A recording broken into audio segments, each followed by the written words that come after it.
Such were the 6 men who had sworn to destroy the world. Again and again, Syme strove to pull together his common sense in their presence. Sometimes he saw for an instant that these notions were subjective, that he was only looking at ordinary men, one of whom was old, another nervous, another short-sighted. The sense of an unnatural symbolism always settled back on him again. Each figure seemed to be, somehow, on the borderland of things, just as their theory was on the borderland of thought. He knew that each one of these men stood at the extreme end, so to speak, of some wild road of reasoning. He could only fancy, as in some old-world fable, that if a man went westward to the end of the world, he would find something, say a tree, that was more or less than a tree possessed by a spirit, and that if he went east to the end of the world, he would find something else that was not wholly itself, a tower perhaps, of which the very shape was wicked. So these figures seemed to stand up, violent and unaccountable, against an ultimate horizon, visions from the verge. The ends of the earth were closing in. Talk had been going on steadily as he took in the scene, and not the least of the contrasts of that bewildering breakfast table was the contrast between the easy and unobtrusive tone of talk and its terrible purport. They were deep in the discussion of an actual and immediate plot. The waiter downstairs had spoken quite correctly when he said that they were talking about bombs and kings. Only 3 days afterwards, the Tsar was to meet the President of the French Republic in Paris, and over their bacon and eggs upon their sunny balcony, these beaming gentlemen had decided how both should die. Even the instrument was chosen. The black-bearded Marquis, it appeared, was to carry the bomb. Ordinarily speaking, the proximity of this positive and objective crime would have sobered Syme and cured him of all his merely mystical tremors. He would have thought of nothing but the need of saving at least 2 human bodies from being ripped in pieces with iron and roaring gas. But the truth was that by this time he had begun to feel a third kind of fear, more piercing and practical than either his moral revulsion or his social responsibility. Very simply, he had no fear to spare for the French President or the Tsar. He had begun to fear for himself. Most of the talkers took little heed of him, debating now with their faces closer together and almost uniformly grave, save when, for an instant, the smile of the secretary ran aslant across his face as the jagged lightning runs aslant across the sky. But there was one persistent thing which first troubled Syme and at last terrified him. The President was always looking at him, steadily, and with a great and baffling interest. The enormous man was quite quiet, but his blue eyes stood out of his head, and they were always fixed on Syme. Syme felt moved to spring up and leap over the balcony. When the President's eyes were on him, he felt as if he were made of glass. He had hardly the shred of a doubt that in some silent and extraordinary way Sunday had found out that he was a spy.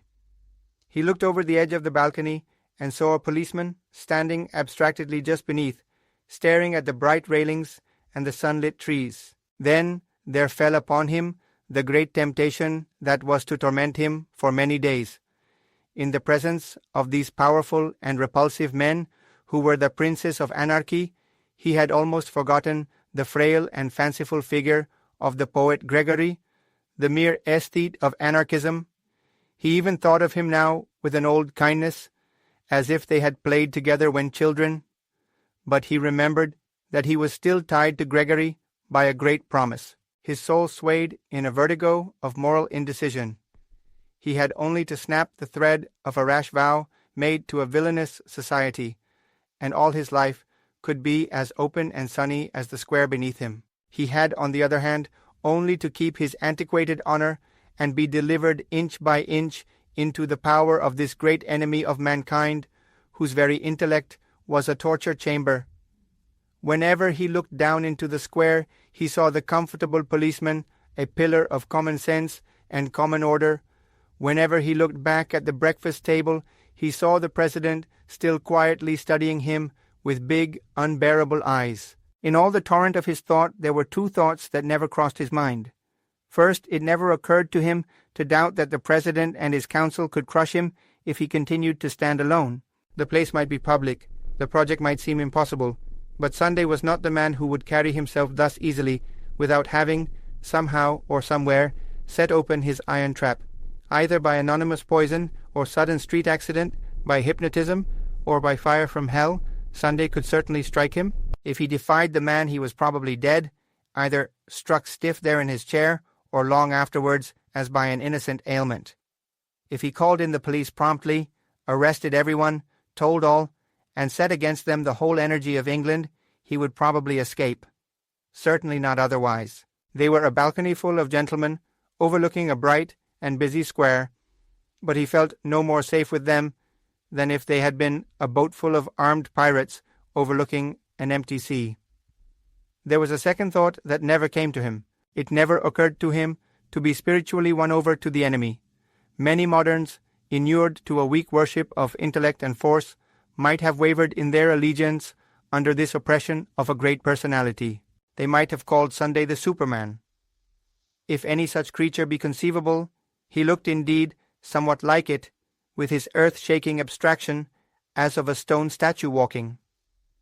He might have been called something above man, with his large plans, which were too obvious to be detected, with his large face, which was too frank to be understood. But this was a kind of modern meanness to which Syme could not sink even in his extreme morbidity.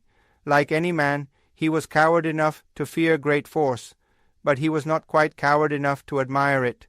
The men were eating as they talked, and even in this they were typical. Dr. Bull and the Marquis ate casually and conventionally of the best things on the table, cold pheasant or Strasbourg pie. But the secretary was a vegetarian, and he spoke earnestly of the projected murder over half a raw tomato and 3/4 of a glass of tepid water. The old professor had such slops as suggested a sickening second childhood, and even in this President Sunday preserved his curious predominance of mere mass.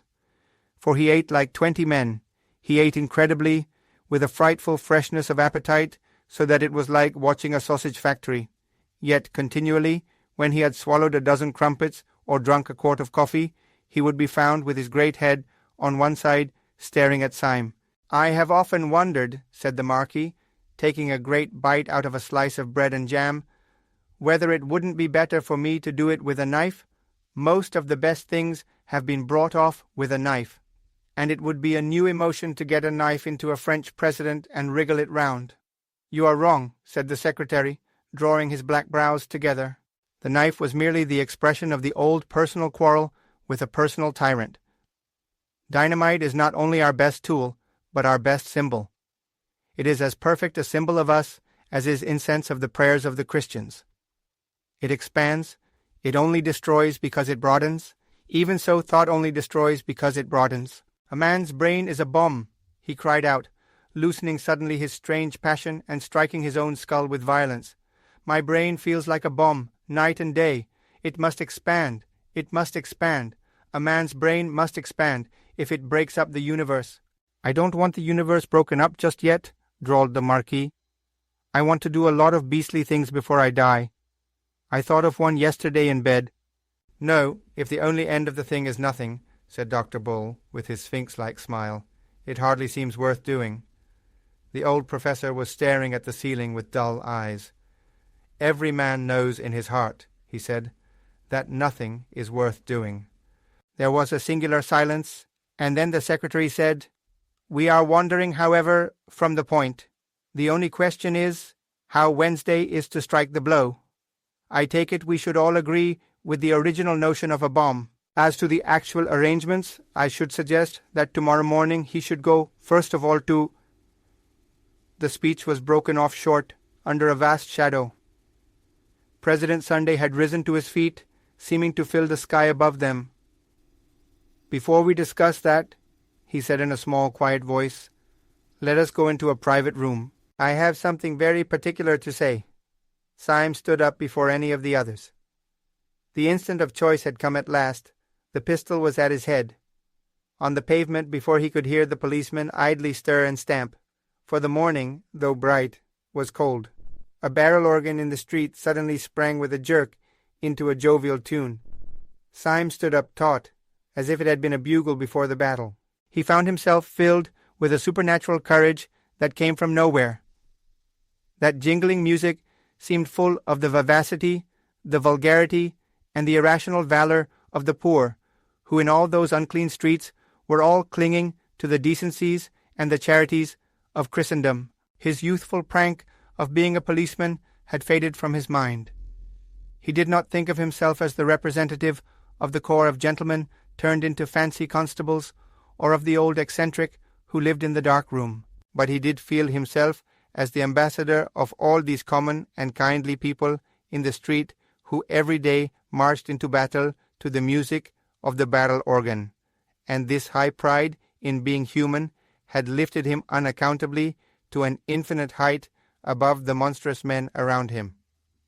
For an instant at least he looked down upon all their sprawling eccentricities from the starry pinnacle of the commonplace. He felt towards them all that unconscious and elementary superiority that a brave man feels over powerful beasts, or a wise man over powerful errors. He knew that he had neither the intellectual nor the physical strength of President Sunday, but in that moment he minded it no more than the fact that he had not the muscles of a tiger or a horn on his nose like a rhinoceros. All was swallowed up in an ultimate certainty that the president was wrong and that the barrel organ was right.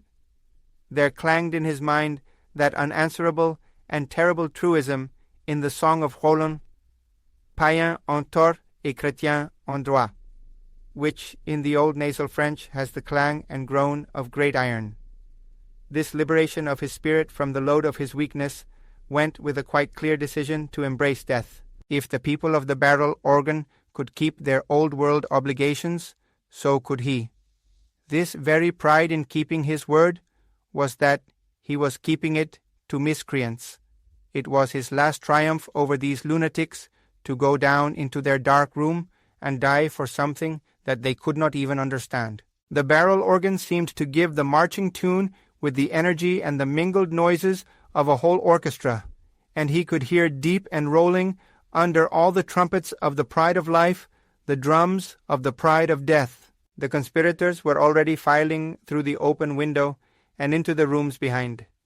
Syme went last, outwardly calm, but with all his brain and body throbbing with romantic rhythm. The president led them down an irregular side stair, such as might be used by servants, and into a dim, cold, empty room, with a table and benches like an abandoned boardroom. When they were all in, he closed and locked the door. The first to speak was Gogol, the irreconcilable, who seemed bursting with inarticulate grievance. "Joe," he cried, with an obscure excitement, his heavy Polish accent becoming almost impenetrable. "You say, you not ide. You say, you show himselves. It is all nuisance. When you want talk importance, you run yourselves in a dark box." The president seemed to take the foreigner's incoherent satire with entire good humor. "You can't get hold of it yet, Gogol," he said in a fatherly way. "When once they have heard us talking nonsense on that balcony, they will not care where we go afterwards. If we had come here first, we should have had the whole staff at the keyhole. You don't seem to know anything about mankind." "I die for them," cried the Pole in thick excitement, "and I slay their oppressors. I care not for these games of concealment. I would smite the tyrant in the open square." I see, said the president, nodding kindly as he seated himself at the top of a long table. "You die for mankind first, and then you get up and smite their oppressors. So that's all right. And now, may I ask you to control your beautiful sentiments and sit down with the other gentlemen at this table. For the first time this morning, something intelligent is going to be said."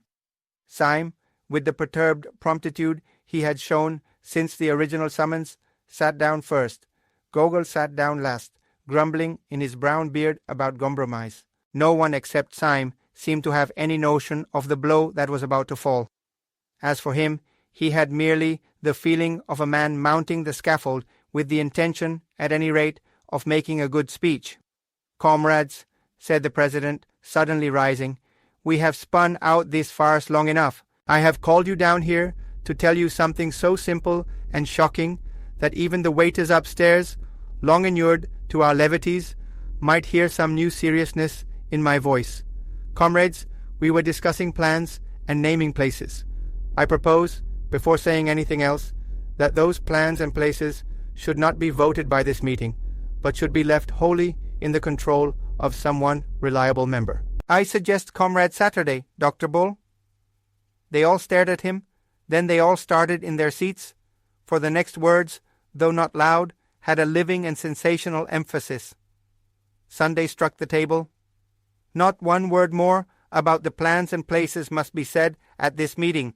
Not one tiny detail more about what we mean to do must be mentioned in this company. Sunday had spent his life in astonishing his followers, but it seemed as if he had never really astonished them until now. They all moved feverishly in their seats except Syme. He sat stiff with his hand in his pocket and on the handle of his loaded revolver. When the attack on him came, he would sell his life dear. He would find out at least if the president was mortal. Sunday went on smoothly. You will probably understand that there is only one possible motive for forbidding free speech at this festival of freedom. Strangers overhearing us matters nothing. They assume that we are joking. But what would matter, even unto death, is this, that there should be one actually among us who is not of us, who knows our grave purpose, but does not share it, who— The secretary screamed out, suddenly like a woman. "It can't be," he cried, leaping. "There can't." The president flapped his large flat hand on the table like the fin of some huge fish. "Yes," he said slowly. "There is a spy in this room. There is a traitor at this table. I will waste no more words. His name—" Syme half rose from his seat, his finger firm on the trigger. "His name is Gogol," said the president. "He is that hairy humbug over there who pretends to be a Pole." Gogol sprang to his feet, a pistol in each hand. With the same flash, 3 men sprang at his throat. Even the professor made an effort to rise. But Syme saw little of the scene, for he was blinded with the beneficent darkness. He had sunk down into his seat, shuddering, in a palsy of passionate relief.